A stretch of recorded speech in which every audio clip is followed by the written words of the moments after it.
메시지 성경 1년 1도 고린도전서 5, 6, 7, 8장 말씀. 5장 여러분의 몸으로 하나님을 영화롭게 하십시오. 또한 나는 여러분 교회의 가족 가운데서 수치스러운 성행위가 행해지고 있다는 소식을 접했습니다. 여러분 남자들 가운데 한 사람이 자기 계모와 잠자리를 같이 하고 있다는 것입니다. 그것은 교회 밖에서도 용납되지 않는 일입니다. 그런데도 여러분은 그런 일로 당혹스러워하기는커녕 태연하기만 하더군요. 그 일로 비탄에 젖어야 하지 않겠습니까? 그 일로 무릎을 꿇고 울어야 하지 않겠습니까? 그런 일을 저지른 자와 그 소행에 맞서 어떤 조치를 취해야 하지 않겠습니까? 나라면 어떻게 할지 여러분에게 알려드리지요. 내 몸은 그곳에 있지 않지만 내가 여러분과 함께 그곳에 있다고 여기십시오. 무슨 일이 벌어지고 있는지 내 눈에 훤히 보이기 때문입니다. 분명히 말하건대 그런 행위는 잘못되었습니다. 그저 외면한 채 그런 행위가 저절로 없어지기를 바라지 마십시오. 우리 주 예수의 권위로 그 문제를 공개적으로 처리하십시오. 공동체의 교우들을 모으십시오. 나는 영으로 여러분과 함께하고 우리 주 예수께서는 권능으로 임하실 것입니다. 그 사람의 행위를 공개적으로 조사하십시오. 그에게 자기 행위를 변호하게 하십시오. 그러나 변호하지 못하거든 그를 쫓아내십시오. 물론 그렇게 하는 것은 그에게 충격적이고 여러분에게는 당혹스러운 일일 것입니다. 그러나 그를 지옥에 떨어뜨리기보다 그가 충격을 받고 여러분이 당혹스러움을 겪는 것이 더 낫습니다. 여러분은 그가 다시 일어서서 심판날에 주님 앞에서 용서받기를 원할 것입니다. 여러분이 그런 일들을 겪으면서 보인 경망스럽고 무감각한 교만이 나를 괴롭게 합니다. 여러분은 작은 것으로 여기지만 그 교만은 작은 것이 아닙니다. 누룩은 작은 것이지만 빵 반죽 전체를 아주 빨리 부풀어 오르게 합니다. 그러니 그 누룩을 제거하십시오. 우리의 참된 정체성은 한결같고 순수해야지 나쁜 성분 때문에 부풀려져서는 안 됩니다. 우리의 유월절 어린 양이신 메시아께서 이미 유월절 식사를 위해 희생되셨으므로 우리는 누룩을 넣지 않은 유월절 빵이 되었습니다. 그러니 우리는 악독이라는 누룩을 넣어 부풀어 오른 빵이 아니라 누룩을 넣지 않은 납작한 빵, 곧 단순하고 참되고 꾸밈 없는 빵으로 유월절에 참여해야 합니다. 나는 전에 보낸 편지에서 성관계가 문란한 사람들과 어울리지 말라고 했습니다. 내 말은 그 같은 짓을 하는 교회 밖의 사람들, 곧 육체 노동을 하거나 사무직에 종사하면서 사기를 치는 사람이나 영적인 사기꾼들과 전혀 상종하지 말라는 뜻이 아니었습니다. 그렇게 하려면 아예 이 세상을 떠나야 할 테니까요. 그러나 내가 지금 말하는 것은 그리스도인을 자처하는 어떤 친구가 불륜을 저지르거나 사기를 치거나 하나님께 건방지게 굴거나 친구들에게 무례하게 굴거나 술 취하거나 탐욕스럽거나 이기적인데도 여러분이 아무 일 없는 것처럼 행동해서는 안 된다는 것입니다. 여러분은 그런 사람과 어울려서도 안 되고 그런 행위를 용납해서도 안 됩니다. 나는 세상 사람들이 행하는 일에 대해서는 책임을 질 것이 없습니다. 그러나 믿는 사람들의 공동체 안에서 이루어진 일에 대해서는 책임을 져야 하지 않겠습니까? 교회 밖에 있는 사람들에게 판결을 내리는 것은 하나님의 몫입니다. 그러나 우리의 형제 자매가 가던 길에서 벗어날 때 필요하다면 그들을 내쫓아 교회를 깨끗게 하는 것이 우리의 몫입니다. 6장 그리고 여러분이 서로를 세상 법정으로 끌고 간다고 하는데 어떻게 그럴 수 있습니까?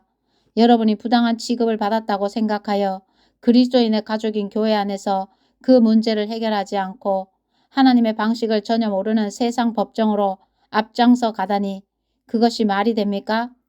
이 세상이 예수를 따르는 성도들로 이루어진 법정 앞에 서게 될 날이 다가오고 있습니다.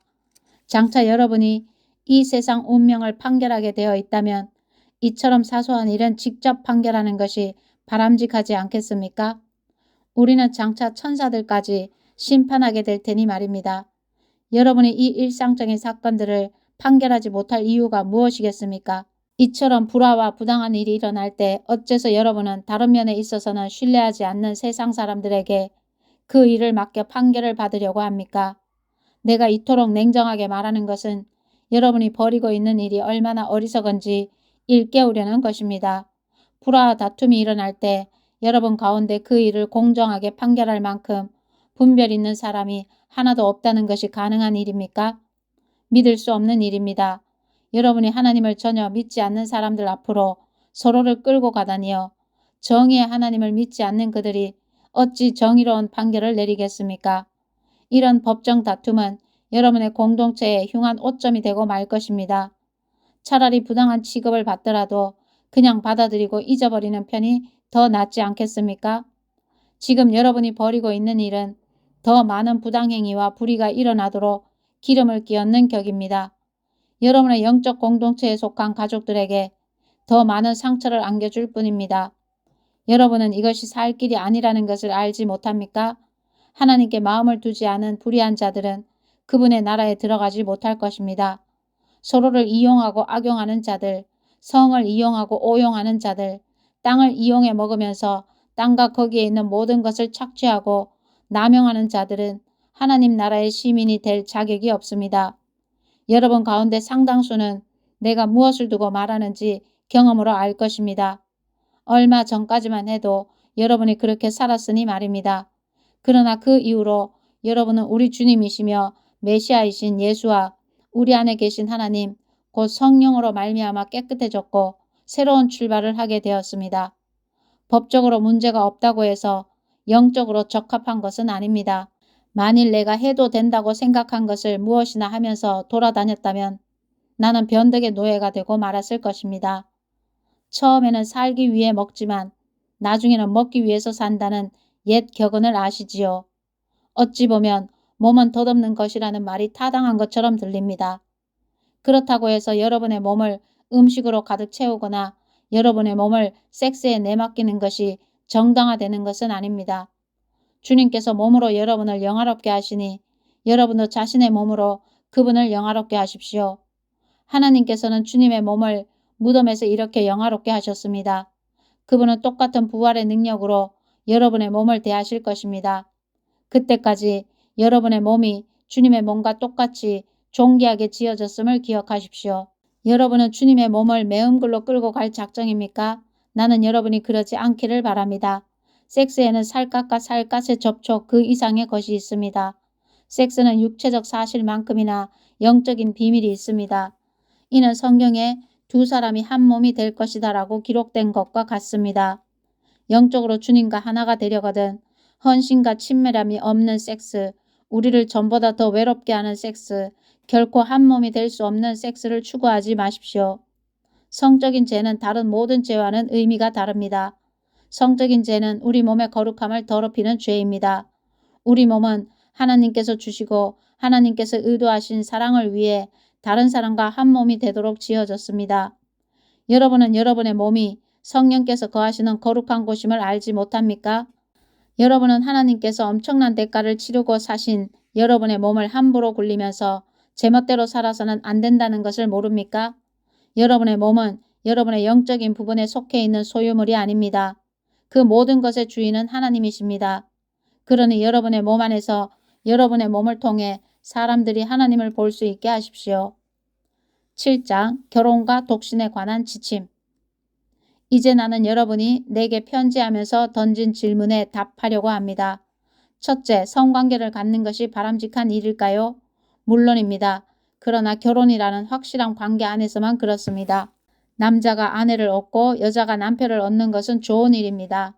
성적인 욕구가 강하다고 하지만 부부관계는 그 욕구를 다스릴 뿐 아니라 성적 무질서의 세상 속에서 균형 잡히고 만족스러운 성생활을 지켜줄 만큼 강합니다. 부부의 잠자리는 서로를 위한 자리가 되어야 합니다. 남편은 아내를 만족시키기 위해 힘쓰고 아내도 남편을 만족시키기 위해 힘써야 합니다. 부부관계는 자신의 권리를 주장하는 자리가 아닙니다. 부부관계는 침대 안에서든 침대 밖에서든 상대방을 섬기겠다는 결단입니다. 성관계의 절제는 부부가 기도나 금식에 전념하기 위해 서로가 동의하는 한에서만 일정 기간 허용될 수 있습니다. 그 기간에만 그렇게 해야 합니다. 정한 기간이 끝난 다음에는 다시 함께 하십시오. 여러분이 부부관계에 대한 기대를 접는 순간 사탄이 교묘하게 유혹하기 때문입니다. 나는 그 같은 절제의 기간을 가지라고 명하는 것이 아닙니다. 다만 여러분이 그런 기간을 갖고자 할 때에 필요한 최선의 조언을 제시하는 것뿐입니다. 가끔씩 나는 모든 사람이 나처럼 독신이기를 바랍니다. 그것이 여러 생활 방식 중에서 보다 단순한 생활 방식이기 때문입니다. 그러나 결혼 생활과 마찬가지로 독신 생활도 모든 사람에게 맞는 것은 아닙니다. 하나님께서 어떤 사람에게는 독신 생활을 선물로 주시고 어떤 사람에게는 결혼 생활을 선물로 주십니다. 하지만 결혼하지 않은 사람과 과부들에게 말합니다. 내가 그랬던 것처럼 홀로 지내는 것이 가장 좋을 것입니다. 그러나 욕구와 감정을 다스리지 못하겠거든 어서 결혼하는 것이 좋습니다. 결혼 생활이 수고롭기는 해도 홀로 살면서 정욕에 시달리는 것보다는 낫습니다. 이미 결혼한 사람들은 결혼 생활을 유지하십시오. 이것은 나의 명령이 아니라 주님의 명령입니다. 남편과 헤어진 여자는 홀로 지내든가 아니면 돌아가서 남편과 화해하는 것이 좋습니다. 남편도 아내를 버릴 권리는 없습니다. 여러분 중에는 믿지 않는 사람, 그리스도인이 아닌 사람과 결혼한 이들이 있는데 주님은 그들에게 이렇다 할 명령을 주지 않으셨습니다. 그러니 이렇게 하십시오. 믿는 남자에게 믿지 않는 아내가 있고 그 아내가 남편과 같이 살기를 원한다면 그녀와 함께 사십시오. 믿는 여자에게 믿지 않는 남편이 있고 그 남편이 아내와 같이 살기를 원한다면 그와 함께 사십시오. 믿지 않는 남편은 자기 아내의 거룩함을 어느 정도 나누어 갖게 되며 믿지 않는 아내도 자기 남편의 거룩함에 어느 정도 영향을 받게 마련입니다. 그렇지 않으면 그들의 자녀는 버림받은 상태가 되고 말 것입니다. 그 자녀들도 하나님의 영적인 목적에 포함되어 있습니다. 그러나 믿지 않는 배우자가 떠나가려고 하면 떠나가게 내버려 두는 것이 좋습니다. 필사적으로 붙잡을 필요가 없습니다. 하나님께서 우리를 부르신 것은 할 수 있는 한 평화롭게 살고 최선을 다해 살게 하려는 것입니다. 아내 여러분, 여러분이 이같이 함으로써 남편을 여러분과 하나님께로 돌아오게 하는지도 모릅니다. 남편 여러분, 여러분이 이렇게 함으로써 아내를 여러분과 하나님께로 돌아오게 하는지도 모릅니다. 그러니 여러분은 어딘가 다른 곳에 있기를 바라거나 누군가 다른 사람과 살았으면 하고 바라서는 안 됩니다. 여러분이 지금 있는 곳이야말로 하나님께서 여러분을 위해 마련해 주신 삶의 자리입니다. 바로 거기에서 살고 순종하고 사랑하고 믿으십시오. 여러분 삶의 가치를 결정하는 것은 하나님이시지 결혼 여부가 아닙니다.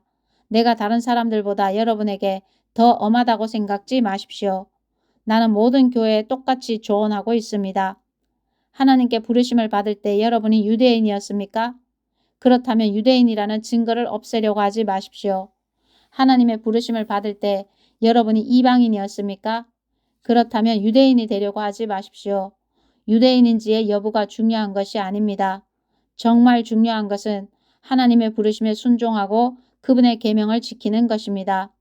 하나님께서 여러분의 이름을 부르실 때 여러분이 있던 바로 그 자리에 머무르십시오. 여러분이 종이었습니까? 종의 신분이 순종이나 믿음의 걸림돌이 되는 것은 아닙니다. 내 말은 여러분이 옴짝달싹 못하게 매여 있으니 벗어날 수 없다는 뜻이 아닙니다. 자유인이 될 기회를 얻게 되거든 속히 그 기회를 붙잡으십시오. 나는 여러분이 새로운 주인을 모시면 여러분이 꿈에도 생각지 못했던 놀라운 자유를 경험하게 될 것이라고 말씀드리는 것입니다. 다른 한편으로 그리스도께서 여러분을 부르실 때 여러분이 자유인이었다면 여러분은 꿈에도 생각지 못했던 하나님께 종이 되는 기쁜 경험을 하게 될 것입니다. 종이든 자유인이든 간에 한때 여러분 모두는 죄악된 사회에 볼모로 잡혀 있었습니다. 그때 하나님께서 여러분의 몸값으로 어마어마한 금액을 치르셨습니다. 그러니 여러분은 다른 사람이 시키는 대로 행하던 옛 습관으로 돌아가지 마십시오. 친구 여러분, 여러분이 부름받았던 그 자리에 머무르십시오. 하나님께서 그 자리에 함께 계십니다. 고상한 자세를 견지하고 하나님 곁에 머무르십시오. 주님께서 처녀들과 관련해서는 이렇다 할 지침을 주지 않으셨습니다. 그러나 주님의 크신 자비를 경험하고 줄곧 그분께 충성한 사람으로서 드리는 나의 조언을 여러분은 신뢰할 수 있을 것입니다.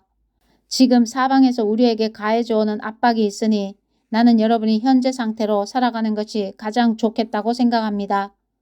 결혼했습니까? 그렇다면 결혼한 상태로 살아가십시오. 미혼입니까? 그렇다면 미혼인 상태로 살아가십시오. 그러나 여러분이 처녀이든 아니든 결혼하는 것이 죄는 아닙니다. 내가 말씀드리려는 것은 이미 우리를 압박하는 일이 많은 이 시대에 여러분이 결혼하면 더 많은 스트레스를 받게 되리라는 것입니다. 가능하다면 나는 여러분을 붙잡고 말리고 싶습니다. 친구 여러분, 나는 시간이 아주 중요하다는 점을 말씀드리고 싶습니다. 낭비할 시간이 없으니 여러분의 삶을 쓸데없이 복잡하게 만들지 마십시오. 결혼 생활이든 슬픈 일이나 기쁜 일을 만나든 무슨 일을 하든지 단순하게 사십시오. 쇼핑 같은 평범한 일을 할 때에도 그렇게 하십시오. 세상이 여러분에게 억지로 떠맡기는 일은 가급적 삼가십시오. 여러분도 보다시피 이 세상은 소멸해 가고 있습니다. 나는 여러분이 할 수 있는 한 복잡한 일에서 벗어나 살아가기를 바랍니다. 미혼이면 여러분은 주님을 기쁘시게 해드리는 일에 마음껏 집중할 수 있습니다. 결혼한 사람은 자잘한 집안일과 배우자를 기쁘게 하는데 매이게 되고 신경 써야 할 수많은 요구에 매이게 됩니다. 미혼인 사람은 결혼한 사람이 서로를 돌보고 부양하기 위해 기울이는 시간과 에너지를 하나님의 온전하고 거룩한 도구가 되는 데 쏟을 수 있습니다. 나는 여러분에게 도움을 주어 그 일을 가급적 용이하게 하려는 것이지 더 어렵게 하려는 것이 아닙니다. 내가 바라는 것은 여러분이 주님과 많은 시간을 보내면서 크게 주의를 빼앗기지 않는 생활 방식을 발전시켜 가는 것입니다. 어떤 남자가 여자친구에게 성실을 다하면서도 독신으로 하나님을 섬기겠다고 결심하여 결혼할 마음이 없다가 마음이 변해서 그녀와 결혼하기로 결심했다면 어서 결혼하는 것이 좋습니다. 결혼이 죄가 되는 것도 아니고 일부 사람들이 말하는 것처럼 독신 생활보다 한 단계 낮은 것도 아닙니다. 그러나 어떤 남자가 하나님을 섬기기 위해 홀로 지내기로 결심했고 그 결심이 다른 사람들의 강요가 아니라 자신의 확신에 따른 것이라면 그는 홀로 지내는 것이 좋습니다. 결혼 생활은 도덕적으로나 영적으로 바르며 어느 뭐로 보나 독신 생활보다 낮은 차원의 삶이 전혀 아닙니다. 그러나 앞에서 말씀드린 대로 나는 우리가 살고 있는 이 시대의 특성 때문에 목회적인 이유로 독신 생활을 장려하는 것입니다. 아내는 남편이 살아있는 동안 남편과 함께 지내야 합니다. 그러나 남편이 죽으면 자기가 원하는 사람과 결혼할 자유가 있습니다. 물론 그녀는 믿는 사람과 결혼하여 주님의 축복을 받고 싶어 할 것입니다. 지금쯤 여러분은 내 생각을 아시겠지만 나는 그녀가 독신으로 지내는 편이 더 좋을 것이라고 생각합니다. 주님도 그렇게 생각하실 것입니다. 8장 책임이 따르는 자유. 우상에게 바친 고기와 관련해서 여러분은 끊임없이 이런 질문을 합니다. 우상에게 바친 고기가 차려진 식탁에 앉아야 하나요? 말아야 하나요? 종종 우리는 이런 질문에 답하기 위해 알아야 할 모든 것을 알고 있다고 생각하기 쉽습니다. 그러나 교만한 지성보다는 겸손한 마음이 우리에게 더 많은 도움이 됩니다. 하나님 한 분만이 모든 것을 아십니다. 이것을 인정할 때까지 우리는 제대로 알고 있다고 할 수 없습니다. 어떤 사람들은 우상이라는 것은 전혀 실체가 없는 것이고 아무것도 아니며 우리 하나님 한 분밖에는 다른 신이 없다고 아주 정확하게 말합니다. 또한 그들은 아무리 많은 신들의 이름이 불려지고 숭배되어도 모두 터무니없는 이야기에 지나지 않는다고 말합니다. 아버지 하나님 한 분만이 계실 뿐이며 만물이 그분에게서 났고 그분은 우리가 그분을 위해 살아가기를 바라신다고 아주 정확하게 말합니다. 그리고 오직 한 분 주님, 메시아 예수만이 계시고 만물이 그분을 위해 존재하며 우리도 그분을 위해 존재한다고 말합니다. 옳은 말입니다. 엄밀하게 따지자면 우상에게 바친 고기에는 아무 일도 일어나지 않습니다. 그것은 여느 고기와 똑같습니다. 이것은 나도 알고 여러분도 아는 사실입니다. 그러나 아는 것이 전부가 아닙니다. 아는 것이 전부가 되어버리면 몇몇 사람은 다 아는 자로 자처하며 다른 사람을 아무것도 알지 못하는 자로 여기게 될 것입니다. 참된 알은 그렇게 무신경한 것이 아닙니다. 이와 관련해서 우리는 모든 사람의 이해 수준이 똑같지 않다는 것을 알아야 합니다. 여러분 가운데는 평생 동안 우상에게 바친 고기를 먹어왔고 그 고기 속에 악한 것이 들어있어서 여러분 안에서도 악한 것이 될 것이라고 생각하는 사람이 있습니다. 그런 조건 아래서 형성된 상상력과 양심이라면 하룻밤 사이에 갑자기 바뀌지는 않을 것입니다. 그러나 다행히도 하나님께서는 먹는 음식으로 우리의 등급을 매기지 않으십니다. 우리가 그릇을 깨끗이 비운다고 칭찬받는 것도 아니고 다 먹지 못한다고 질책받는 것도 아닙니다.